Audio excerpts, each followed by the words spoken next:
Here in Columbia, South Carolina, you're looking at the ring in the auditorium, an opera house, theater-like, packed to the rafters for two welterweights, the champion Mark Breland and a great challenger named Marlon Starling. I'm Chris Schenkel, delighted again to be at ringside with Alex Wellu. Chris, a lot of people think that the two best welterweights in the world are in the ring here in Columbia today. No less an authority than the respected trainer Angelo Dundee flat out picks Marlon Starling to beat Mark Breland. One thing is for sure, you cannot develop into a great fighter unless you meet top opposition. With only 18 pro fights under his belt, Mark Breland is still developing. And if Marlon Starling is at his best, he has the experience and the ability to test Mark, to bring out the best in him, or to expose any chinks in his armor. It should be a most interesting fight. And just as contrasts in styles make for great bouts, we have contrasts in the tail of the tape. 4 years difference, Breland the champion, that much younger. Look at the height difference. Wow. And then the weight is the same. 1 pound under the welterweight limit of 147. Mark Breland noted at that 6'2.5" frame for a long reach 77.5. They have never met before. Remember, Marlon Starling, at whom we're looking, from Hartford, Connecticut. 4 losses. He has never been knocked out. He has never been knocked down in his lengthy career, which began in 1979. There is Breland, Golden Glove, National, World Amateur, Olympic champion who has parlayed that gold into a World Championship. Is welcome in Columbia. Tony Perez will now give the boxers their instructions. Very competent referee, Tony Perez, will handle those chores. The 3 judges, Harry Cecchini of Maryland, Carol Polis of Pennsylvania, Edward Levine of Florida. Perez sends them back to their corner along with their seconds, their trainers, their entourage. And in this 20-by-20 ring, we're ready for only the second fight ever in the capital city of Columbia, South Carolina. There's Grandma Breland.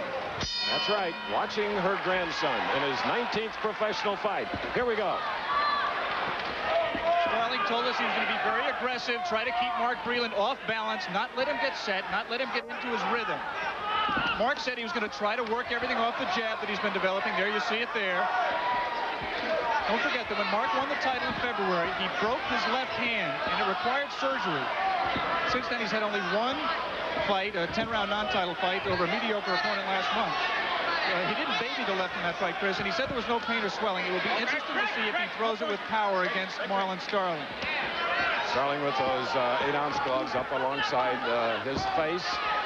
Good defensive weapon, and there he tried to land the punch and duck inside and then tie up the much taller champion. And trying to use his strength against Breland. He thinks that he's stronger than Mark, and he thinks if he can get inside and rough him up there. He said Marlon told us yesterday, if Breland tries to clinch with me on the inside, I'm going to throw him out of the ring. Well, he threw him to canvas that time. Okay, a lot of timber there, 6'2.5". And Starling believes that the champion is a clumsy welterweight. Well, we haven't seen Breland too clumsy over all the fights that we have watched him compete in. Tony Perez, the referee, taking a look at the face of Starling. We're checking now. There is no cut or anything, but Perez was looking very closely at the face of Starling in the red trunks. Marlon Starling called Mark Breland clumsy. I think he was overstating the case, but Mark does have a balance problem that he's worked very hard on. When he's on balance, he's very effective. But if you can rush at him, get him off balance, make him tender. There was a stiff left jab that just caught Breland's chin. And Breland comes back with a solid right hand to the side of face. Oh, and a good left by Starling. Yes, Breland holds on. Starling said he would feint a lot. He's not, to this point, not juking at all. He's coming right at the champion. He's the bull and Breland's the matador. Chris, we talked at the top about the question of Mark's left hand.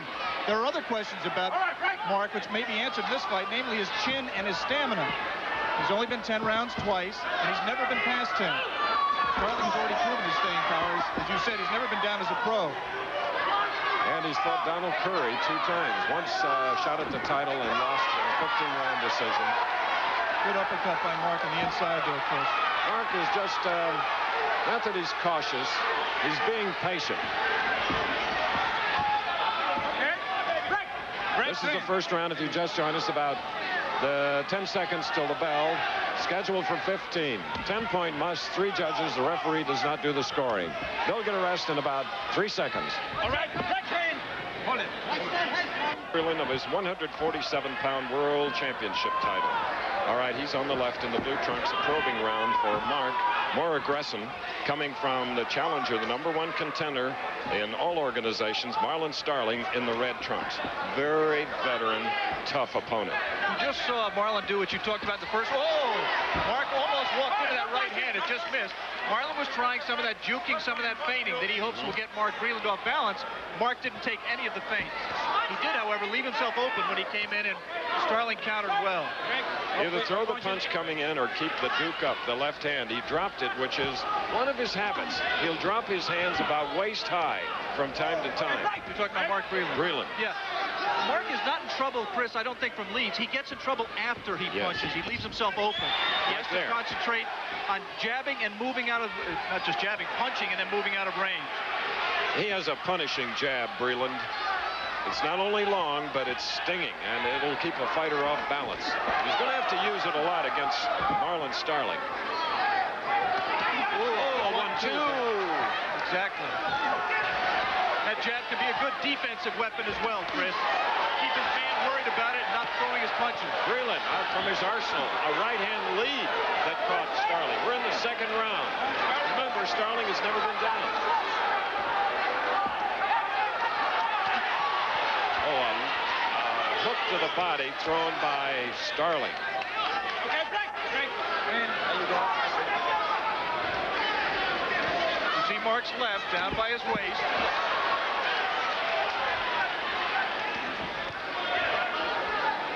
He's now waiting for Starling to come to him. Mark Breland says he likes a fighter who comes to him. But I think that fighter has to come in under control. When he comes in wildly, it gives Mark a lot of trouble. He doesn't know how to line him up. Good right hand to the body by Breland. He is putting shots to the body.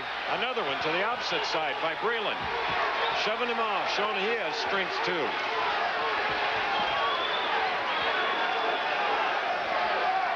Right now, Marlon Starling is in no man's land. He's too close.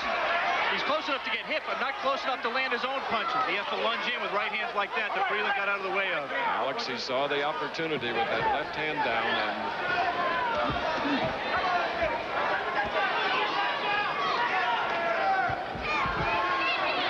now the champion Breland beginning to weave a little more. Not necessarily bob and weave, but weaving just a bit. A little bit of a moving target, and it's a good idea. As Starling moves, he's hard to hit. And he's laughing, as a matter of fact, that combination missed. Not that right uppercut. They'll get a rest in a few seconds.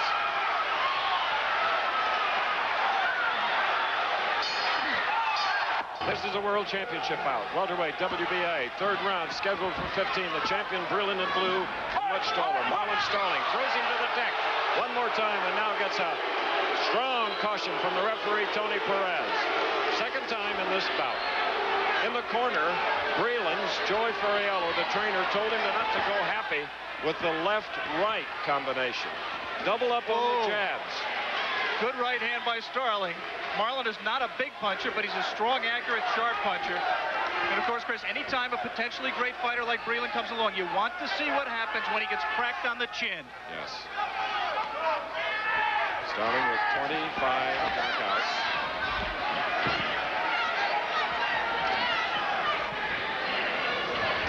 Oh, again the right hand. Sucker for the right hand in this fight, the champion. Chris, it's little habits like carrying your left too low that don't show up against lesser opposition, but when you move up to a Marlon Starling, he's going to take advantage of that.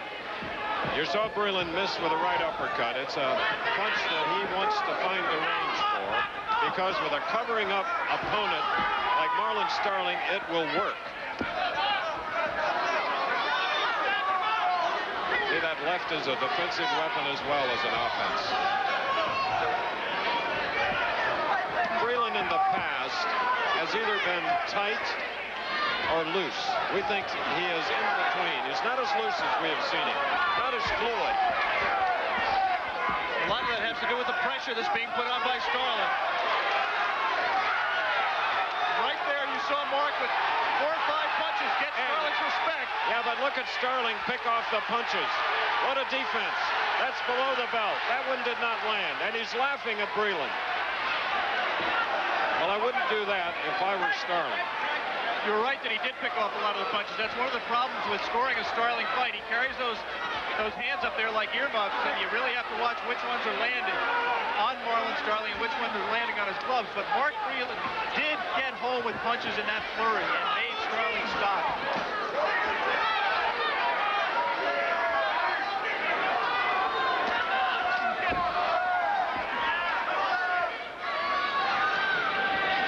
Breland is not the first welterweight that has found Starling's style confusing, believe me. But he's done something here in round 3, Chris, which was essential. I think he's gotten Starling's respect. He's cracked him a few times, and Marlon is not rushing in, is not as aggressive as he was. He has been caught with some heavy body. Good right hand. Right hand. He hurt him in the ear. I don't think it was a devastating knockout punch. It just hit him in the ear. And you know if you get hit there, it hurts. Stings. Action from round 3. Watch the right hand. Boom. And that is a sucker right hand. I mean, that was telegraphed by Marlon Starling, and it still got home, Chris. Right, and as we checked in the corner of Breland, the punch did not shake him up. Stung him in the ear, however. That's Breland on the left at 146. Same weight for his opponent. Been no knockdowns. Neither fighter marked. We're in the 4th round scheduled for 15. Breland's first defense. Good 1-2 by Mark Breland. The right hand and finish with the left. The thing that you like about that, Chris, is he's not looking for the one punch. He's not just trying to take him out with his right hand. He's putting punches together. And Joey Ferriello, his trainer, during the rest period, told him not to try that one knockout punch. In fact, Breland now fighting a lot like Evander Holyfield, the junior heavyweight champion who is in the audience, along with Mike Tyson watching this bout. There's the jab, doubling up on it. Body shot. That body shot is dangerous because it leaves Mark totally open. He has to bring his arm so far down because of his height. And again, Breland on the deck. And we'll see if Perez takes a point away. Tony Perez now cleaning the gloves as he should. Tony did not feel that was as much of a throwdown as the 2 previous incidents. What I was saying was when Mark throws that right to the body or the left hook, he has to bring his hand so far down because Starling is so short and he's so tall that he leaves himself wide open. Breland with the quick hands, Cobra-like, in his approach to this sport. It's cost him a little bit right here. First time he's done that.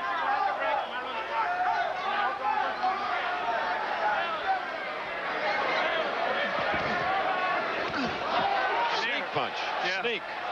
Exactly, Chris. Mark was not covering up when they came out of that little clinch. He's got to protect himself at all times. Another. And you saw the Starling jab get home. He told us yesterday he could out-jab Mark Breland. I think he can only do that if he slips Mark's jab and then lands his own. Desire on the part of the champion. Savviness on the part of the challenger on the right. Marlon Starling, popular Hartford, Connecticut boxer. Okay, break. Last champion, as a matter of fact, in that state was the great Willie Pep. World champion.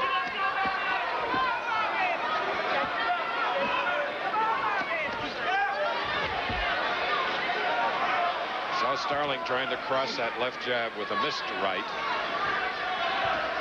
Round 4 about to end.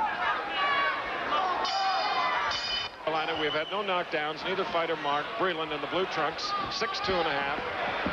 Shorter at 5'8". That is the challenger on the right in red, Marlon Starling. The World WBA Welterweight Championship bout. Breland's first defense.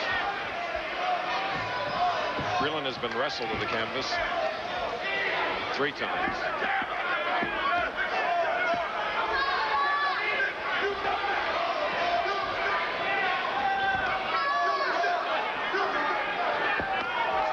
Breland's corner told him not to be too lackadaisical. Is that what they called the third round? Thought he was pretty busy, giving a good effort. You see in the first seconds of this 5th round, Chris, the strength and the weakness of Marlon Starling. He's covered well. He hasn't really been hit with anything of substance by Mark Breland, but he hasn't landed anything of his own. He's concentrating again. Mark Breland on the deck. All right, another warning. You heard Tony Perez say, next time I take a point, in between rounds, Joey Fariello went over to Tony Perez and said, Tony's thrown him down twice.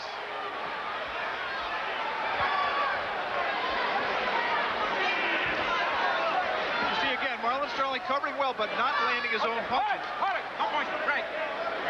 That's the reason, Chris, so far in the fight through 4 rounds, I've given all 4 rounds to Mark Breland. He's good right to the body and left hook to the head by Breland. They've been close rounds. 3rd round exceptionally close. Yeah. But I just think Mark has been busier. The danger for Breland are the sneaky punches of the man that just landed to the midsection, Starling in red. His style is so confusing, dumbfounding. We'd like to remind our local stations that at the end of this round, we'll be taking a station break. That one high on the shoulder actually caught the shoulder blades in the back.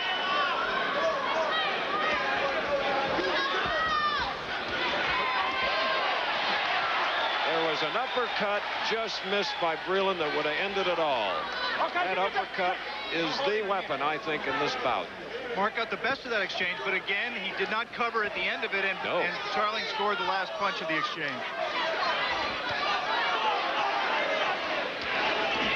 The thing you have to like here is that even though he's been clipped, especially with that punch near the end of round 3, Mark Breland is still putting punches together, still trying things, Chris.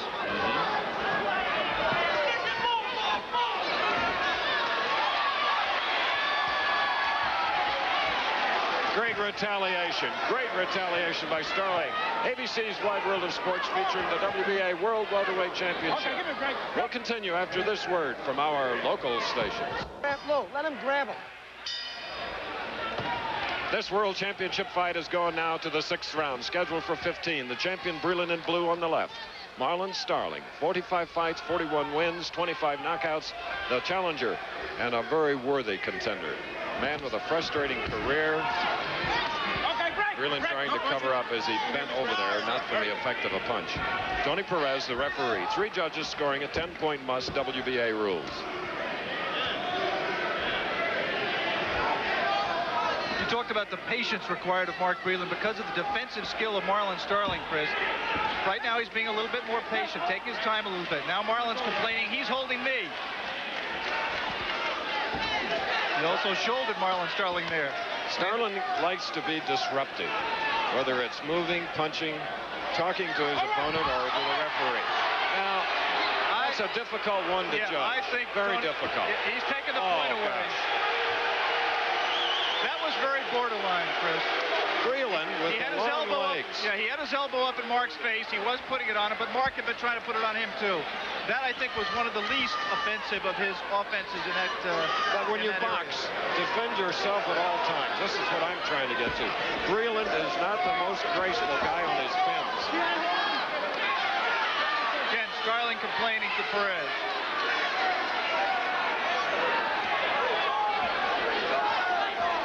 So now Breland taking backward steps more than earlier.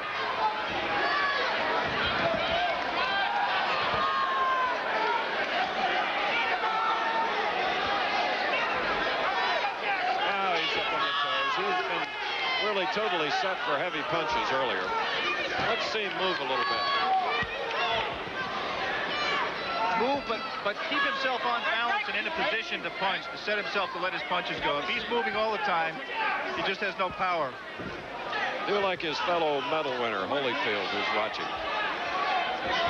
And his friend from Brooklyn, Mike Tyson, is also here in Columbia today. Right, they're about 4 seats apart. Someday they may meet. But we have a good enforcer here, ex-Dallas Cowboy tackle Harvey Martin. He's bigger than both of them. Sitting next to Harvey, Denver Nugget forward Alex English. A lot of very talented athletes, watching 2 very talented athletes in the ring today.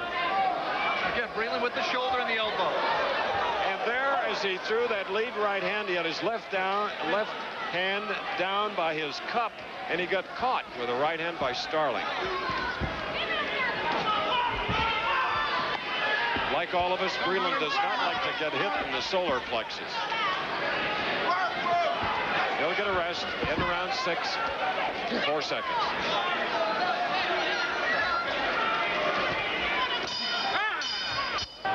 This is the incident that led to the point being deducted. Mark Breland ducking. Starling with his elbow up, and Mark really fell down. I would have to say, Chris, that I thought Mark Breland took a dive there.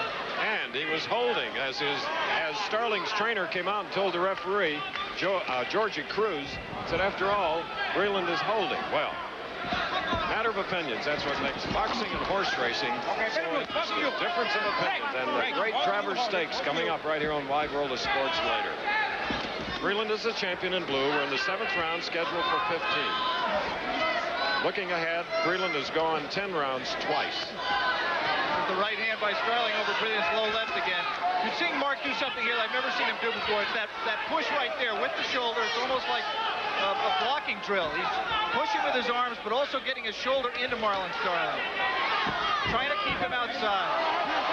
Now there again, Breland pulled Starling on top of him, around the neck. There was one of the jabs that got through. Another one. That one blocked. Meanwhile, while Breland tries to push his opponent away, he's not in a hitting position. He is right now. There. And Breland complaining of a low blow. Bending over. It was a low blow. What is wrong with Mark? He has no stability on his legs. He's been on the canvas, I believe that's 7 times That now. is. And we're in round 7. It was just at the belt, the shot. Of course, they wear protective cuffs.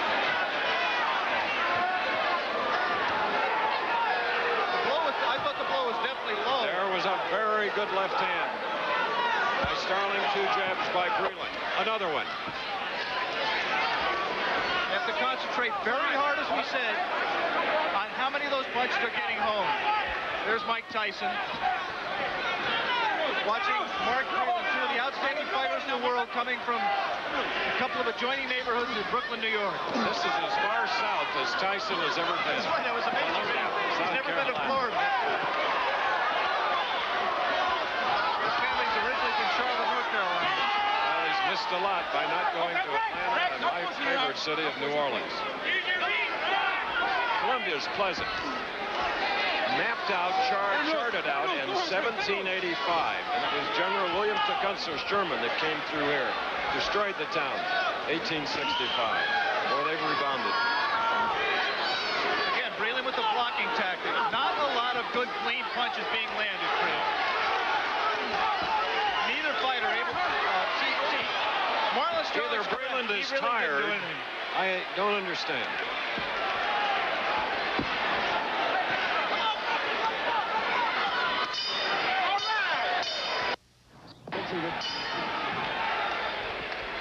This is a replay of a low blow. There you saw it come in, and Breland bending over, indicating that it did hurt. Now we're in the 8th round. This could be a very pivotal round. I'm not sure if Breland a little on the tired side, a little lackadaisical. Scheduled for 15, remember. Mark has never gone that distance, only 10 rounds twice.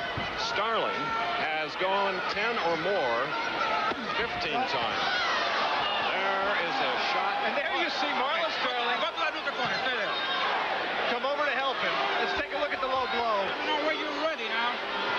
Tony Perez is going to give Mark Breland. He has 5 minutes to recover from an unintentional low blow. You saw Starling acknowledge it right away. There it was. Starling knew it was low. He came right over to try to help Breland up. Didn't want to lose a point on it. Referee having the discretion to award the foul boxer. As Alex said, up to 5 minutes. Of course, you can't win by a foul, a low blow. And that just may wake up Mark Breland enough.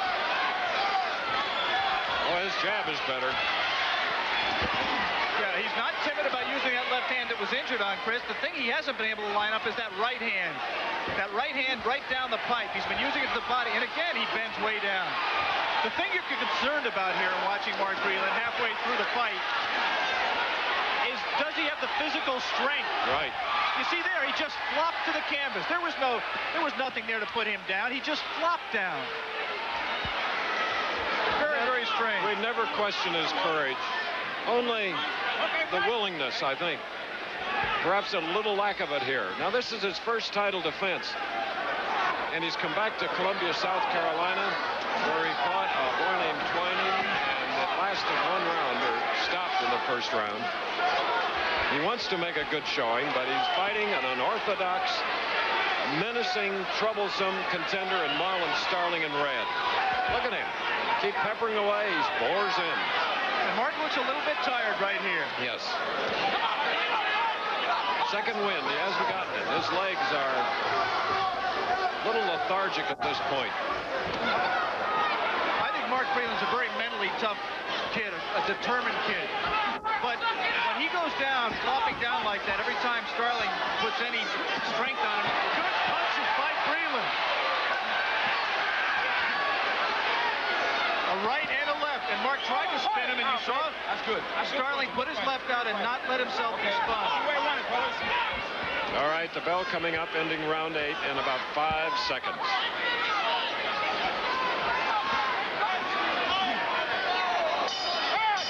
Comes out after a motivating, strong talk by his trainer, Joey Fariello. All the work that you put in, and you're taking this, well, he insinuated, not seriously. Well, here we are, 9th round. I think he's taking it very, very seriously. I think he has some questions about his own stamina. But Starling is a tough opponent. He is tough to fight. Again, Mark trying to keep Starling outside 3 straight times. He's giving him the shoulder. Okay, now he clinches. Starling corner has complained that if you're going to penalize my man for throwing him down, penalize him for holding. My man's just trying to throw him down because he's being held all the time. And again, Breland clinching.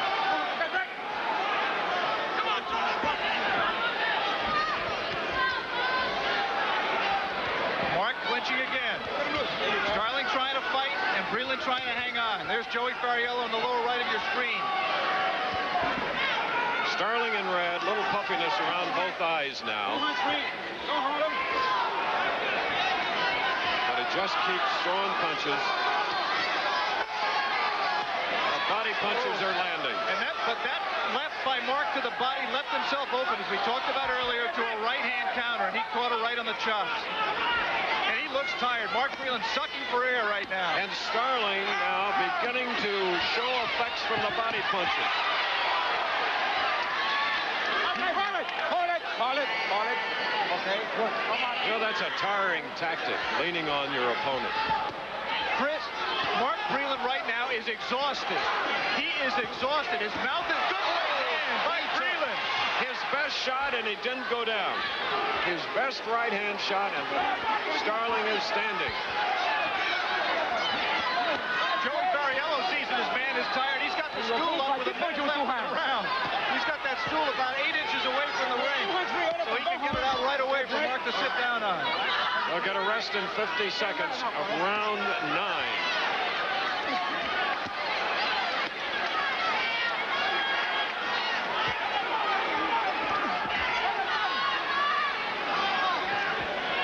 Mark Breland trains very, very hard, and he should get a second win, but he's going to need one. And unloading now is Starling, and Breland comes back. The best exchange.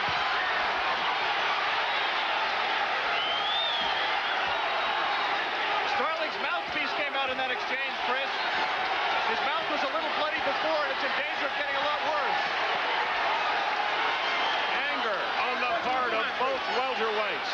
They are angry. They'll cool down in a second. We're late in August. For both fighters, it's their 3rd of 1987. 13 rounds of fighting for Starling, 17 rounds for the champion Breland. Inactivity may be showing up here.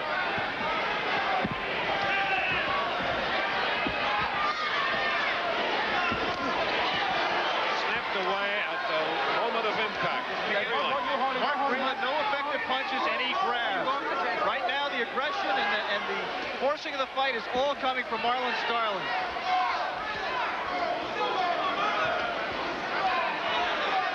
Starling fighting like he knows it's his last shot. Especially at the end of that last round of the night, as we're in round 10. Another good right, not flush, but scoring.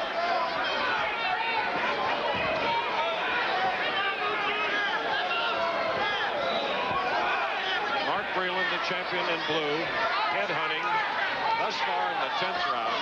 Went to the body effectively in the last round. And his corner told him those were the most effective punches against Starling. There's one.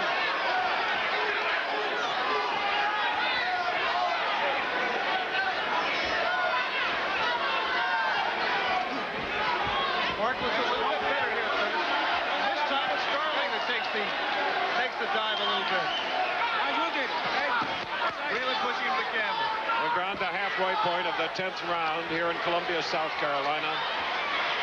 Only the second boxing match ever in this city, capital city. And Breland in both of them. These people from Columbia are getting spoiled with this fight, Chris. Fight is getting better. Not a lot of clean punches, but a grueling test for Mark Breland. We have the current odds on that great field at Saratoga in the Travers Stakes. What a lovely place, and what a challenging race for all of those contenders that you'll be seeing live right here on ABC's Wide World of Sports. Good body work by Breland, especially with the left. And a lot at stake right here, both welterweights. Mark Breland out busying Marlon Starling right now. Starling coming back. Good right hand.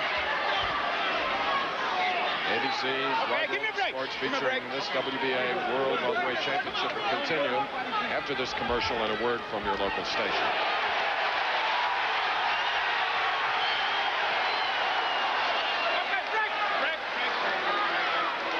Coming up to 10 seconds. 10th round.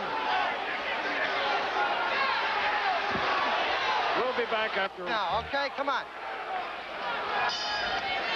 World champion Mark Breland coming out for the 11th round in his first title defense against Marlon Starling.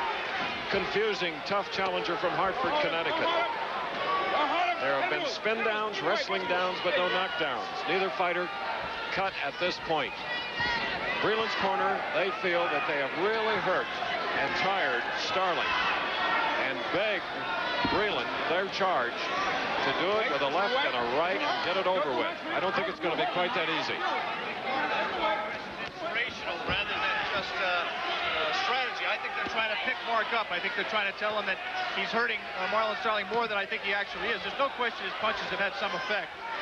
This is the 11th round, the first time Mark Breland has ever been in the 11th round, and he's in trouble right now. He is being caught. He has been hit with power punches about 6, and he's hurt. And Oh, there it is. He is down with 2 minutes. 2 minutes to go in the 11th round. As a pro, it's his first time knockdown.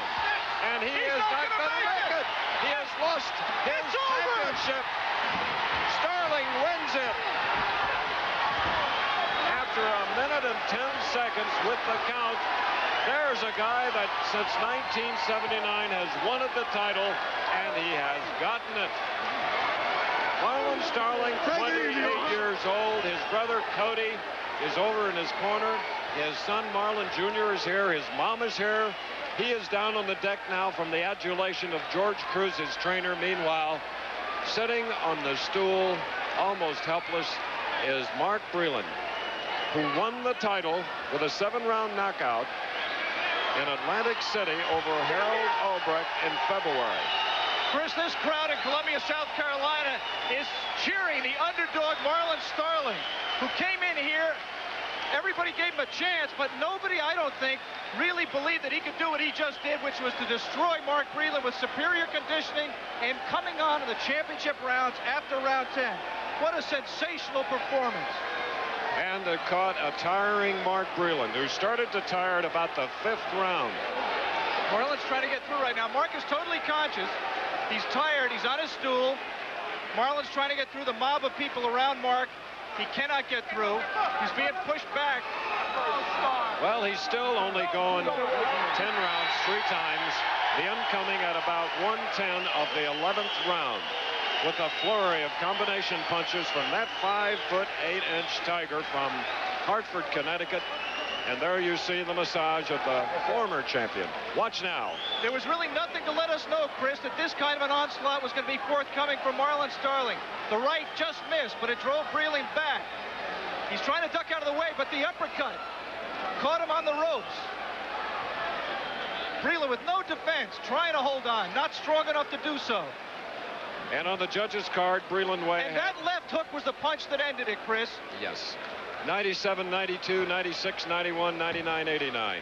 But this is the way to win a championship. We said coming in that this was the kind of the fight that was going to test Mark Breland's chin and his stamina, and I think he failed both tests, Chris. Remember, Starling, we indicated earlier, had more knockouts in his career than Breland had fights. 18 professional, this is the 19th. Watch for the left. Mark ducking way down, and Marlon will come up with a left hook that's the punch that ends it. Right there. All right, here in Columbia, South Carolina, the winner at 138 of the 11th round on a technical knockout, new champion. There he is, Marlon Starling of Hartford, Connecticut. We'll be back to talk to the new champion a little bit later on in this capital city. Heading back to Columbia, South Carolina to complete the away from Mark Breland. We'll be sending you back to Chris Schenkel and Alex Swallow. Marlon Starling of Hartford, Connecticut, in his 46th bout as the new WBA welterweight champion of the world. Coming at 138 of the 11th round. Tony Perez, the referee, stopping it. Breland holding the title for about 6 months. The 6th Connecticut boxer to hold a world title. Let's go into the ring and meet Marlon Starling with Alex Swallow. Marlon, congratulations to you. Marlon was just going over to commiserate with Mark Breland, who's still sitting on his stool. Unbelievable, Marlon. Did you, in your heart of hearts, believe that you could come up with that kind of result? I know that I was going to get him in the late rounds. I believe I was behind on all kinds, but you know what? I was digging low. I was talking to him. He was breathing from probably the 6th round on. The man, his jab is a little more potent than I thought it was. But like, once again, Marlon Starling for the best fighters out there, the best undefeated fighters. And you know what? I'm the champ of the whole wide world. Marlon, when you fought Donald Curry the first time for the title, you weren't as aggressive as you were here. Didn't appear that you were ready to take the title. Do you feel now that that this proves that you have world championship caliber? I mean, obviously it proves that, but I'm just saying that what is the difference between now and when you fought Donald Curry the first time? I think I have a better team work with me. I think I trained harder. I was stronger. Take nothing away from the champion. Mark had a great jab. Marlon Starling still didn't fight his best. I mean, I won the fight. I didn't like my performance to the utmost. My manager, I gotta thank everybody. One thing I want to do is, from the bottom of my heart, I want to thank Sam Kane, a friend of mine who died years ago, that said one day Marlon Starling would be the champion of the world. Sam, up above, I am the champ of the whole wide world. I want to thank everybody who helped me. My other managers at home, Rick Sorensen. Well, thanks a lot for everything. You know what? The belt is coming to Hartford, Connecticut. Where do you go from here, Marlon? Who do you fight next? I don't know. I have to discuss that with my managers. You know, we'll fight anybody. We'll let you enjoy this one first. Congratulations on a sensational performance. Okay, that's the joy of victory, as we say on Wide World of Sports here at the Columbia Auditorium. And here we get a look at the beginning of the end. It was a right hook, an overhand right, a left, another right, another jab, trying to get him free. So there is the left hook that put him down. That was the most punishing punch that Breland threw today, but he caught the former champion on the chin, a very tired Mark Breland here in the 11th round. 138 of the 11th round, the new champion, Marlon Starling of Hartford, Connecticut. Great action near the end of a lot of the rounds, but this was the telling one. And weeping uncontrollably, complaining of sore ribs and a stomach, was this 24-year-old amateur world Olympic gold medalist and world WBA welterweight champion Mark Breland. He'll learn a lot from this fight, believe me, and he'll be back.